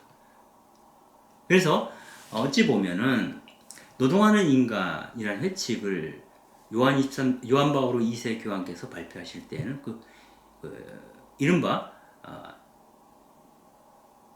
실천적 무신론자에 대한 경계, 그들을 경계하면서, 그리고 그 마르크스주의가 갖고 있는 어떤 그 노동자, 가난한 사람들에 대한 우선적 관심, 부분, 그 메시지를 교회 안에 직접적으로 유입시킨 그러한 어떤 회칙이 바로 노동하는 인간이라고 볼 수도 있겠습니다. 이것은 그리스도교의 신앙이 고배하는 히브리 노예들의 하느님, 가난한 자들을 위해서 우선적으로 기쁜 소식을 전하고자 하셨던 예수 그리스도의 어떤 그런 뜻, 복음, 이것을 노동이라고 하는, 노동 문제라고 하는, 노동자라고 하는 이 주제 안에서 육화시킨 그런 내용이라고 볼 수도 있겠습니다. 즉 이렇게 얘기를 하는 거죠. 그 책 서두에 이렇게 얘기합니다. 예수님은 본질이 하느님과 같으신 분이었지만, 본질은 하느님이셨지만 그분이 사람이 되시어 강생을 하셨는데, 사람이 되시어 평생을, 지상생활의 대부분을, 공생활하던 3년 정도를 빼고 나머지는 목수의 작업대 밑에서 놀고 목수의 작업대 위에서 목수 일을 하시면서 지내셨다는 거예요. 즉 예수님 자신이 육체 노동을 하심으로써 마치 진흙을 빚어 인간을 창조하셨던 아버지 하느님처럼 당신 스스로 나무를 깎고 못을 쳐서 무언가를 만들던 육체 노동을 예수 그리스도께서 하심으로써 노동의 존엄성, 노동은 노예들이 하는 것이 아니라 하느님 역시, 하느님의 아드님 역시 하시는 거다. 노동은 새로운 창조이죠. 창조 사업입니다. 이 창조를 내 일상 속에서 끝없이 어떤 창조, 하나님의 창조 사업을 계승해서 창조하는 과정이 노동을 매개로 해서 이루어지죠. 그래서 노동은 거룩한 것이다. 그 다음에 노동하는 인간, 노동자는 뭐가 되겠어요? 하느님처럼 거룩한 존재가 되는 거죠. 즉 노동의 품격을 편향시키는, 들어 올리는 역할을 요한 바오로 2세께서 하시게 되는 거죠. 그래서 노동은 하나님의 창조 사업을 계승하는 복음이다 라고 얘기를 하고 있고요. 그래서 생산수단의 직접인, 그러니까 토지니 자본인 이런 생산수단의 그 집합체인 자본보다 새로운 것을 창조하는 직접적인 노동, 그 노동이 더 가치로운 것이다. 물론 자본이 없으면 자본이 없으면 생산 자체가 불가능하겠죠. 그러나 생산수단과 그 생산을 담당하는 인간 사이에서 우위를 따진다면 노동이 우선적이다라고. 그래서 노동하는 인간이 더 자본보다 존귀하다라고 하는 것. 이것은 인간중심적, 인격주의적 관점을 갖고 있던 카톨릭 교회 입장에서는 너무나 당연한 결론이라고 할 수도 있겠습니다. 특별히 요한 바오로 2세 교회는 연대성의 원리를 강조합니다. 그래서 1988년도에 사회적 관심이라고 하는 해칙을 발표했을 때 이렇게 얘기를 하는 거죠. 비오 11세 교황은 좌우명으로 이렇게 얘기를 합니다. 평화는 정의의 열매다. 정의의 실현을 통해서 우리는 평화를 얻을 수 있다는 거죠. 여기에 영감을 받아서 이렇게 표현합니다. 평화는 정의의 열매이기도 하지만 어떤 의미에서는 연대의 열매다. 연대의 열매다. 이것을 풀어에게 묶으면 이렇게 됩니다. 이 평화를 가지고 오려면 정의를 실현하기 위해서 우리가 연대해야 된다. 이렇게 표현할 수 있습니다. 즉 연대의 가치를 굉장히 중요하게 생각하죠. 이건 뭐냐면 요한 바오로 2세의 어떤 경험 때문에 연대성의 원리가 유난히 강조가 되는데요. 뭐냐면 당시 그 바웬사가 노동조합 운동을 통해서 사실 폴란드 공산 정권을 무너뜨리는데 큰 역할을 하죠. 그래서 그때 강조했던 것이 노동조합, 노동자들의 연대였어요. 페더레이션. 그래서 평화는 연대의 열매다라고 하는 이야기가 굉장히 강조되기 시작을 합니다. 또한 노동헌장 반포 100주년을 기념해서 100주년이라고 하는 회칙이 1991년도에 요한 바오로 2세 교정에 의해서 발표가 되는데요. 여기서는 연대성의 원리를 이렇게 표현합니다. 레오 13세 교황이 우정이라고 얘기했던 것, 비오 11세 교황이 사회적 사랑이라고 얘기했던 것, 바오로 6세 교황이 사랑의 문명을 계승한다라고 얘기했던 것, 그 모든 것은 연대라는 말로 함축할 수 있다. 즉 모든 인간은 서로 연결되어 있는 존재라는 거죠. 그래서 우리는 그 모든 연결되어 있는 사람들과 사랑을 나누어야 하고, 그 결과 이른바 사회적 사랑이 이루어져야 하고, 그들 사이에 나타나는 우정이 꽃필 때 이른바 우리 이 세계가 사랑의 문명을 성취하게 된다라고 보는 거죠. 그러나 1991년도라고 하면 100주년이 발표될 때는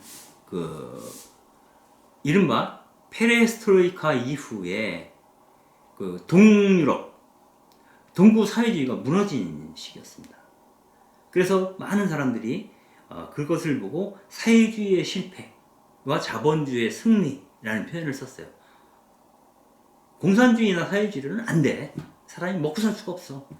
자본주의가 대세야. 그리고 그것이 가치 있는 거야. 라고 자본주의의 승리에 대해서 이 캠페인을 터뜨렸던 거죠. 페레스트로이카 이후에. 그렇지만은 요한 바오로 2세 교황은 100주년에서 그렇게 얘기하지 않습니다. 마르크스가 이 세상의 문제들, 그 모순, 노사 갈등, 양극화 이런 모든 것들을 해결하려고 했던 방법은 실패로 돌아갔다. 그렇지만 여전히 인간들의 주변화, 착취의 현실 이런 것들은 또 인간 소외의 현실, 선진국에서는 사람이 소외되고 제3세계에서는 빈곤의 늪에 빠져 있는 거죠. 이러한 어떤 인류가 겪는 고통은 그대로 남아있다는 겁니다. 그처럼 인류는 많은 사람들이 아직도 물질적이고 정신적인 빈곤 속에서 살고 있다. 그래서 시장의 힘, 시장의 능력, 시장이 모든 문제를 해결해 줄 수 있다라고 하는 자본주의 원리죠. 시장이 모든 문제를 해결해 줄 수 있다고 경솔하게 믿는 것. 우리의 삶이 자본주의적 논리에 일치해야 한다라고 하는 이데올로기, 이런 것들이 확산되는 것은 경계해야 된다. 즉 페레스트로이카, 즉 동부사회주의의 몰락으로 사회주의는 무너졌지만 그렇다고 자본주의를 우리 교회가 승인할 수는 없다는 거예요. 그 안에 여전히 남아있는 그 문제를 해결하기 위해서 교회가 나서야 한다. 특히 제3세계에서는. 그 관점을 요한 바오로 2세가 이야기합니다.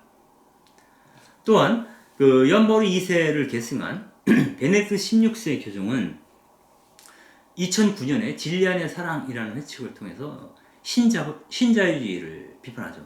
이 시대에 가장 많이 얘기했던 게 새로운 자본주의라는 거죠. 초국적 자본주의, 국가 권력이 자국 내에서 어떤 그 경제 원리를 좌지우지할 수 없는 촉적 자본이 실질적으로 정부를 대신하는 그러한 그 새로운 의미의 노예화가 가속화되었다라고 판단되어지는 그 시기에 이른바 베네딕트 16세가 진리 안의 사랑에서 이렇게 얘기를 합니다. 경제가 발전함으로써 인류가 정말 극도의 빈곤으로부터는 벗어났지만 진리를 배제한 이런 발전은 사적인 이익과 힘의 논리에 봉사하게 되고 결국 불평등과 사회분열을 불러오고 있다라고 경고를 합니다. 일단 그런 거죠. 지금 올해 같은 경우에는 최근 들어서 그 수출액이 한국 같은 경우는 최고점을 찍었다라고 얘기합니다. 그러나 이 경제 총생산, 경제력은 엄청 발전했지만 우리가 피부로 느끼는 보통 사람들의 삶은 조금도 나아지지 않았다라고 판단하죠. 물론 이거는 코로나19의 영향도 있지만 이러한 상황이 시작된 것은 꽤 오래됐습니다. 즉 더 이상 기업은 그 이윤이 증대됨에도 불구하고 일자리를 더 이상 창출하지 않습니다. 기계로 대체하는 거죠, 어떻게 보면. 그래서 일자리를 잃은 실업 위기에 있는 사람들이 굉장히 많이 늘어났고 청년 실업은 우리 사회적인 큰 문제가 된 지 이제 오래됐죠. 즉 경제가 발전한다고 부의 불평등이 사라지는 것이 아니다라는 겁니다. 오히려 지금 더 그것이 가속화되고 있다라는 겁니다. 그래서 우리 사회는 물질의 유혹에서 벗어나 인간의 선을 증진하는 가치에 집중할 필요가 있고 공동선에 봉사하고 사회적 약자들에 대한 책임감을 갖도록 이끌어야 하며 부에 대한 욕망을 억제하는 것. 그것이 바로 지금 우리에게 요청되는 하느님의 사랑이다. 이렇게 얘기를 합니다. 즉 극도의 탐욕으로부터 자유롭게 되고 그런 경제 발전의 성과들이 모든 백성들에게 골고루 나눠질 수 있다면 그것이 사랑과 신뢰로 이루어진 사랑의 문명의 결과라고 한다면 아마 그것과 직접 연관된 게 요즘 많이 얘기되고 있는 기본소득과 관련된 문제일 수도 있을 것 같습니다. 최소한 인간이 인간적 품위를 누리면서 할 수 있는 최소한의 조건은 국가의 차원에서 받쳐줘야 된다, 배려해야 된다라고 하는 그러한 논리의 결과가 기본소득이라고 한다면 아마 이런 것들이 이제 신자유주의적 비판에 대한 신자유주의에 대한 베네딕트 16세 교정의 비판에 대한 우리의 어떤 건강한 응답의 하나로 말할 수 있는 부분이기도 하지 않을까 하는 생각을 해봅니다. 그리고 이 사회규리의 어떤 그런 가장 급진적인 측면, 어찌 보면 우리 교회의 신원의 정체를 정말 드러내고 말씀하기 시작했던 분이 저는 프란치스코 교종이라고 봅니다. 2013년에 교종이 되고 지금 한 8년 정도 됐지만 교회가 자기 신원을 바라보는 태도나 이 관점이 상당히 바뀌었습니다. 그래서 이분께서 이제 좀 더 건강하게 교회 개혁을 위해서 당신의 역할을 해줄 수 있으면 좋겠다 이런 생각을 계속 하고 있는데요. 이분은 교황으로 즉위한 2013년에 복음의 기쁨이라는 교황 권고를 발표하죠. 여기서 이렇게 얘기를 합니다. 교회는 안온한 교회 안에 머물지 말고 용기를 갖고 복음의 빛이 필요한 그늘진 곳, 즉 변방으로 교회가 가야 합니다라고 얘기합니다. 교회는 중심에 있는 존재가 아니라 변방으로 떠나야 하는 존재다라는 얘기를 합니다. 그래서 변방에 대한 관심, 주변부에 대해서 시선을 돌릴 것을 요청하는 거죠.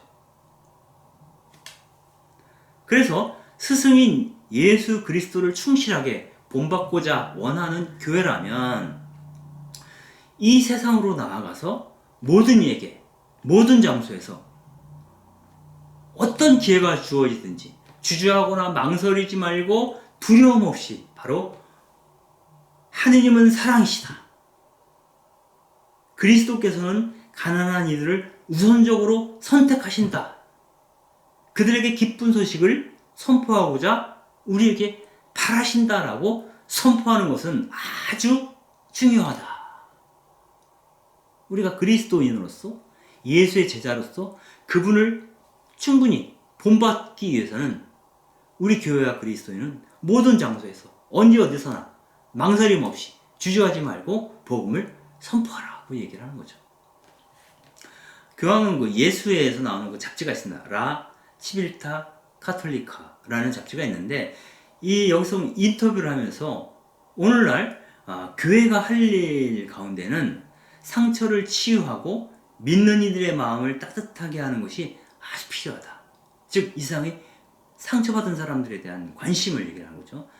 그래서 정말 필요하다면 교회는 전투가 끝난 뒤에 찾아오는 야전병원과 같다. 이렇게 표현한다.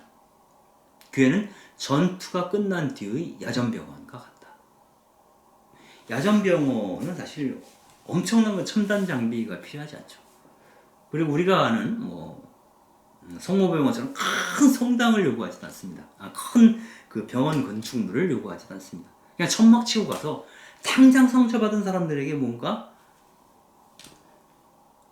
교회가 선포하는 하나님의 사랑을 나눠줄 필요가 있다. 즉 당장의 필요에 응답하고 그들을 돌볼 수 있는 교회. 요새 그런 얘기를 하죠. 교회의 최고 관심사가 뭐냐라고 했을 때 교회 관심사는 복음을 선포하는 것. 그런 얘기, 과업이 되겠죠. 근데 그것보다 더 관심사는 교회를 유지하는 것일 수도 있어요. 그래서 사목자들은 자칫 교회의 사목자들은 복음 선포자라기보다는 교회의 관리자로서의 역할에 충실하려고 하는 것이 아닌가라는 생각을 해볼 수도 있습니다. 교회의 관리자라고 한다면 정말 교회를 잘 운영을 해서 좀 더 이렇게 키우는 것, 교회를 키워나가는 것에 관심을 갖겠죠. 근데 이것은 대형 병원의 논리죠. 야전병원의 논리는 교회를 키우는 데 관심이 있는 게 아니라 교회가 선포하는 메시지를 어떻게 효과적으로 대중에게 전달할 것인가에 에너지를 더 쓰는 것이 되겠죠. 그래서 내가 현실적으로 주어지는 것이 아무것도 없어도 말할 수 있잖아요. 아픈 사람을 만져줄 수 있잖아요. 그러면 저희 교회로서 충분하다는 거죠. 야전병원은 최소한의 것으로 가장 가치로운 것을 실현하는 존재가 바로 야전병원이죠. 가장 작은 장비로 가장 아픈 사람들에게로 가서 그들을 돌보는 존재, 바로 그것이 교회가 되어야 되지 않을까라고 교황께서는, 프란시스코 교宗께서는 이야기하는 것입니다. 그래서 아주 유명한 이 말을 하죠. 자기만의 안전에 몰두하는 그런 건강하지 못한 병든교회보다는, 나의 안전에 몰두하는 그런 병든교회보다는 오히려 밖에 나가서 상처 입고 멍들고 먼지 묻은 그러한 교회를 나는 더 좋아한다 라고 프란시스코 교宗께서 이야기를 하십니다. 결국 그분이 희망하는 것은 가난한 사람들을 위한 가난한 교회죠. 왜냐하면 가난한 사람들은 우리에게 너무나 많은 것을 가르쳐주고 있다는 거예요. 그들은 자신이 고통받고 있는 그 한가운데서 고통받으시는 그리스도를 발견하죠. 그들이 느끼는, 그 생활 가운데 느끼는 신앙 감각, 하나님에 대한 그 절대적인 신뢰, 당신에 대한 신뢰만이 나를 살게 합니다 라고 하는 고백. 정말 그분은 우리 가운데 현존하고 계시지 라고 느끼는 그들의 신앙 감각에 대해서 얘기를 하는 겁니다. 그래서 우리는 그들을 통해서, 가난한 사람들을 통해서 우리 자신이 복음화되어야 한다라고 교황께서는 얘기합니다. 즉 우리가 복음화된다는 것은 그리스도께서 사랑하시던 백성을 사랑하는 것이, 사랑할 수 있으면 내가 복음화되는 거죠. 그래서 내가 가난한 이들과 함께 할 때 그들이 내게 나의 사랑을 요청하죠. 그래서 나를 복음화시키는 것은 바로 그 사람들이다라고 교황은 이야기를 하는 것이죠. 그리고 우리가 그들에게 관심을 갖고 그들에게 투신할 때 그러한 새로운 의미의 복음화는 가난한 이들의 삶에 구원이 되는 겁니다. 가난한 사람들의 삶에 구원의 힘이 어떻게 미치는지 깨닫게 해준다는 것이고, 그렇기 때문에 우리는 가난한 사람들을 교회가 걸어가는 여정의 중심으로 삼으라는 겁니다. 예전에 2014년인가요? 프란시스코 교宗께서 한국에 오셨을 때 이른바 CCK 주교회에 가서 주교님들을 만나시죠. 그 자리에서 이제 그런 얘기를 하죠. 그 한국 교회는 번영된 교회, 굉장히 잘 나가는 교회라는 거죠. 그러나 자칫 가난한 사람들을 교회에서 이렇게 밀어낼 위험이 있다라고 하는 경고를 하신 적이 있어요. 그렇다면 그 가난한 사람들을 교회가 따라 걸어가는 그 여정의 중심에 두라고 하는 프란시스코 교종의 어떤 그 말씀가 배치되는 것이 되겠죠. 우리는 가난한 이들 안에서 머물러 계시는 그리스도를 알아뵙고 그들이 요구하는 것에 내 목소리를 실어주도록 부름을 받고 있다라고 얘기를 합니다. 즉 그들의 요구를 담아서 내 입으로 발음하는 겁니다. 교회는 가난한 이들이 외치는 그 음성을 듣고 그 음성을 담아서 말하는 가난한 이들의 스피커 역할을 해야 된다라고 하는 것이 되겠죠. 그렇게 함으로써 우리는 가난한 이들의 친구가 되고 그들에게 늘 귀를 기울이고 또 그들을 이해하고 하나님께서 그 가난한 사람들을 통해서 우리에게 전달해 주시고자 하는 어떤 신비로운 지혜를 우리가 알아듣게 된다라고 프란시스코 교종은 이야기를 하십니다.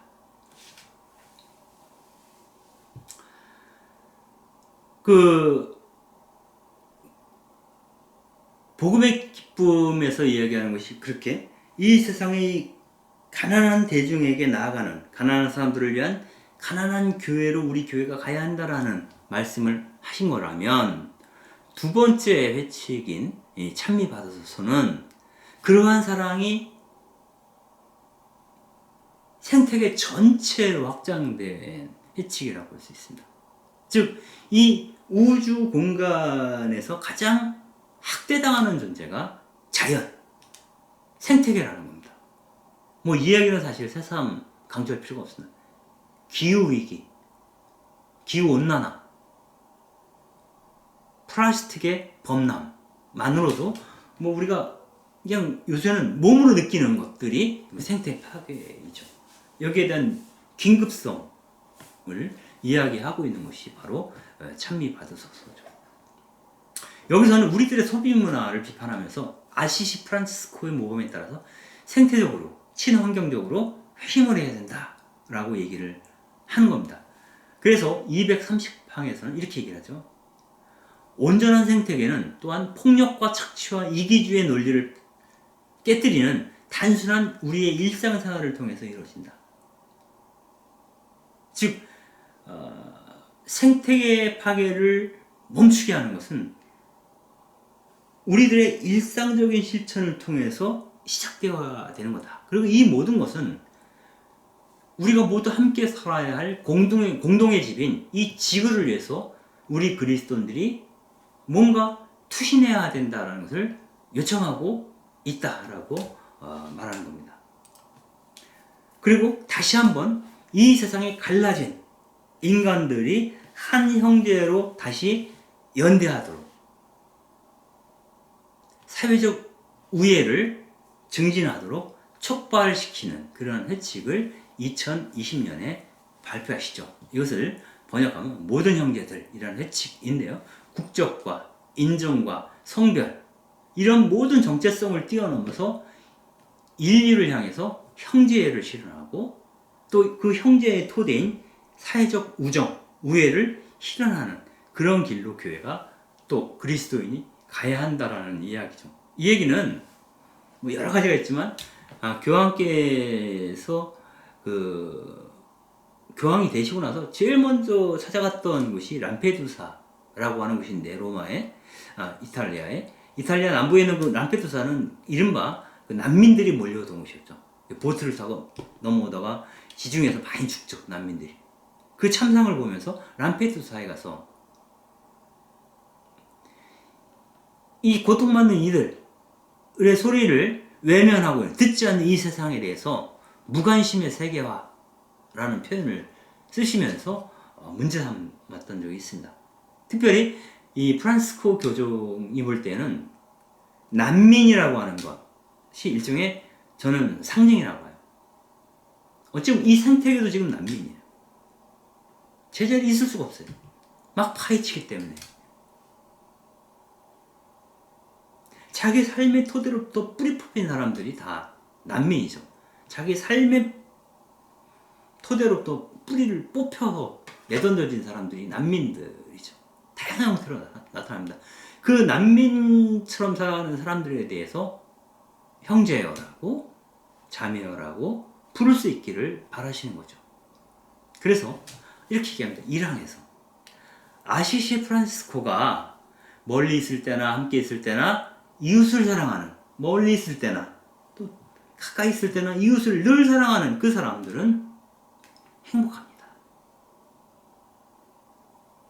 그것처럼 이렇게 간단한 말로 성 프란시스코는 물리적인 거리와 무관하게 어디에서 태어났는지 어디에서 사는지랑 상관없이 또 어떤 종류의 사람인지랑 상관없이 모든 사람을 그리스도로 알아보고 그 가치를 인정하고 그를 사랑하는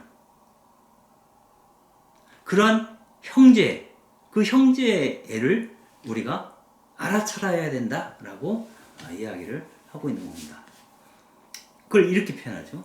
하나의 인류로서 같은 운명을 타고난 여행자로서 우리가 살고 있는 이 땅의 자녀들로서 우리 모두 형제로서 각자 자기 신앙과 신념의 풍성함으로 자기 자신의 목소리로 꿈을 꾸자라고 얘기를 합니다.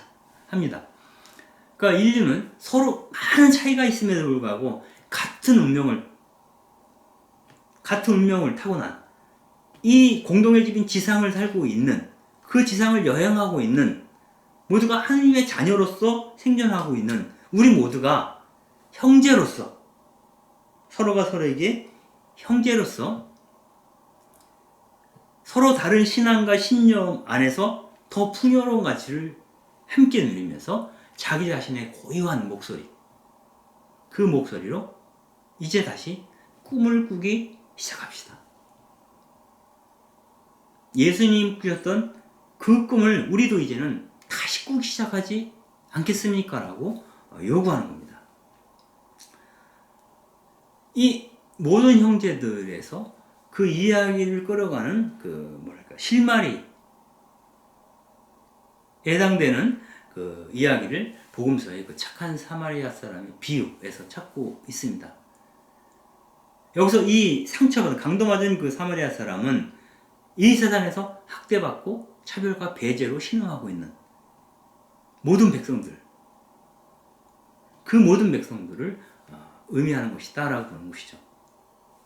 우리는 길을 가다 보면 반드시 다친 사람들, 상처받은 사람들, 슬픔에 겨운 사람들, 고통받는 사람들을 만날 수밖에 없다는 겁니다. 그리고 오늘날에는 그런 사람들이 너무너무 많다는 겁니다. 그럴 때 우리가 길가에서 나에게 도움을 청하는 그 사람들에게, 그 사람들을 포용할 것인지 그들을 밀어낼 것인지 하는 문제, 여기서 예스 할 거냐 노 할 거냐 라고 하는 그 태도가 바로 우리가 지금 경험하고 있는 경제, 사회, 정치, 종교의 궤, 정치적 궤, 경제적 궤, 우리 종교, 사목정책, 이런 모든 것 안에서 정말 그 강조받은 사람을 밀어내는 것인지, 그 정책이 아니면 그들을 끌어안는 것인지를 늘 염두에 두고 생각해야 된다.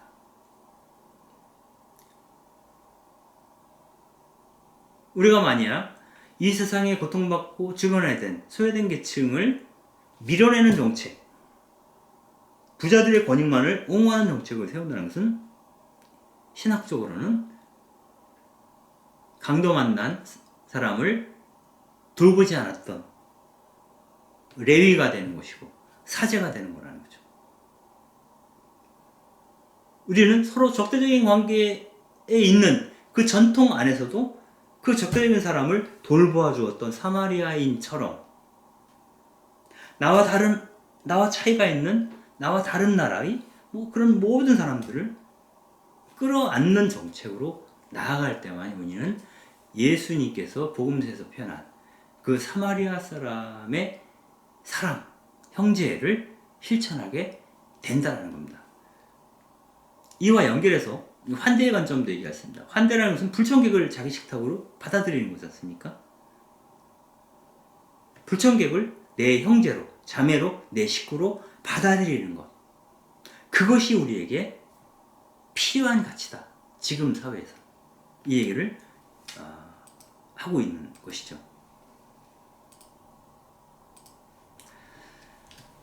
이렇게 카톨릭 사회의 교리는 처음에는 아주 단순하게 노동자들이 교회를 떠나는 상황에 대해서 안타깝게 생각했던 레오 13세 교황께서 그들을 다시 교회 안에 들이기 위해서 노동자들의 입장에서 이렇게 발언을 하세요. 처음에는 시혜적 차원에서 얘기를 하지만 그것이 대중들이 자기 해방을 위해서, 자기 구원을 위해서 직접적으로 나설 수 있는 그런 조건을 만들므로써 사회 정의를 실현해야 된다라는 관점으로까지 발전을 하죠. 그래서 이 세상 모든 사람들을 국적과 인종과 빈국자 상관없이 모두 형제로 받아들이는 단계까지 올라가고, 그것은 모든 피조물에게까지 하느님의 공평과 정의, 그분의 사랑이 전달될 수 있다라고 하는 것을 그리스도인들이 보증하고 증거하는 데까지 나가야 된다라고 하는 것이 이른바 사회 교리의 어떤 그 성장 혹은 발전이라고 볼 수도 있겠습니다. 예, 이번 시간은 여기까지 하고 다음에는 해방신학에서 얘기하는 이야기를 하도록 하겠습니다. 감사합니다.